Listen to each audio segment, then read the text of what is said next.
দীর্ঘ 12 বছর পর দেবগুরু বৃহস্পতির নাক্ষত্রিক গোচরের পরিবর্তন ঘটছে। আগামী 20 আগস্ট 2024 মঙ্গলবার সন্ধ্যা 5:22 দেবগুরু বৃহস্পতি রোহিণী নক্ষত্র থেকে পরবর্তী যে নক্ষত্র তথা মৃগশিরা নক্ষত্রে প্রবেশ করবে। তবে 28 নভেম্বর 2024 বৃহস্পতিবার দুপুর 1:10 বক্রী হয়ে আবার রোহিণী নক্ষত্রে প্রবেশ করবে। প্রায় 100 দিন দেবগুরু বৃহস্পতির এই গোচরের পরিবর্তনে দ্বাদশ রাশিচক্রের উপরে কি প্রভাব নিয়ে আসবে সে বিষয় নিয়ে এই ভিডিও থেকে আমরা জেনে নেব। 27টি নক্ষত্রের মধ্যে পঞ্চম যে নক্ষত্র হলো মৃগশিরা নক্ষত্র।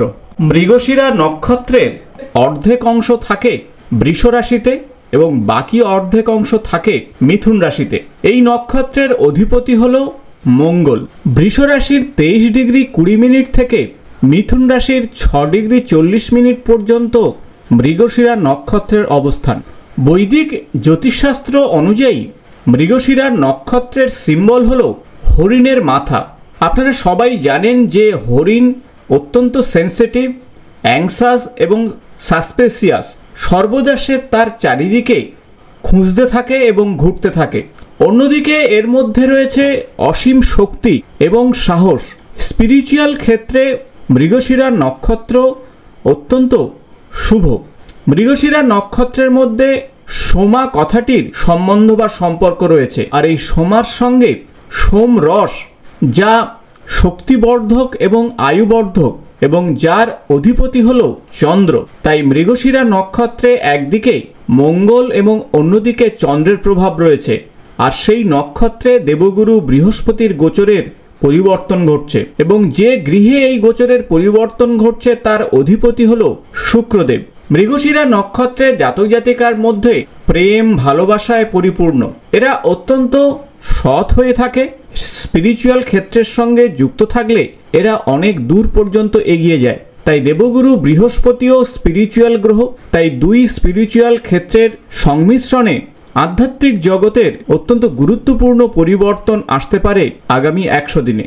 এরা সাধারণত জাজমেন্টাল হয়ে থাকে, সর্বদা মানুষের ভ্যালু বোঝার চেষ্টা করে। এরা সাধারণত ওয়েল এডুকেটেড হয়। সাধারণত এই নক্ষত্রের জাতক জাতিকাদের 33 থেকে 50 বছরের মধ্যে সফলতা নিয়ে আসে। তবে যেহেতু মঙ্গলের নক্ষত্র, তাই রাগও এদের মধ্যে কিন্তু যথেষ্ট রয়েছে এবং এনার্জিতে পরিপূর্ণ থাকে এই বয়সের মধ্যে, অর্থাৎ 33 থেকে 50 বছরের মধ্যে।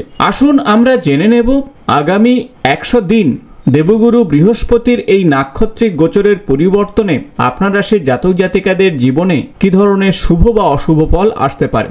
আপনারা চন্দ্র রাশি সাপেক্ষে এই ভিডিও দেখবেন। এই ভিডিও থেকে আমরা জেনে নেব দেবগুরু বৃহস্পতির আগামী 100 দিনের নাক্ষত্রিক গোচরের পরিবর্তনে কি প্রভাব নিয়ে আসবে তুলা রাশির জাতক কিংবা জাতিকাদের জন্য। দেবগুরু বৃহস্পতি আগামী 100 দিন মঙ্গলের নক্ষত্র তথা মৃগশিরা নক্ষত্র অবস্থান করবে। মঙ্গল আপনার রাশির সাপেক্ষে দ্বিতীয় এবং সপ্তম গৃহের অধিপতি এবং অন্যদিকে দেবগুরু বৃহস্পতি হল তৃতীয় এবং ষষ্ঠ গৃহের অধিপতি এবং অষ্টম ভাবে এই গোচরের পরিবর্তন ঘটছে।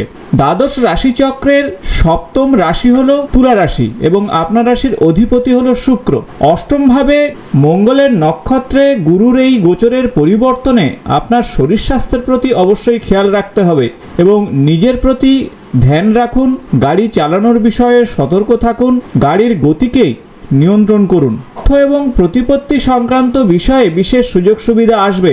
হঠাৎ অর্থপ্রাপ্তির যোগও তৈরি হবে। মঙ্গলের নক্ষত্র তথা মৃগশিরা নক্ষত্র আপনার রাশি সাপেক্ষে অষ্টম এবং নবম ভাবে অবস্থান করছে, অর্থাৎ বৃষ রাশি এবং মিথুন রাশিতে। তাই অষ্টম এবং নবম ভাবেরও ফল আপনি পাবেন।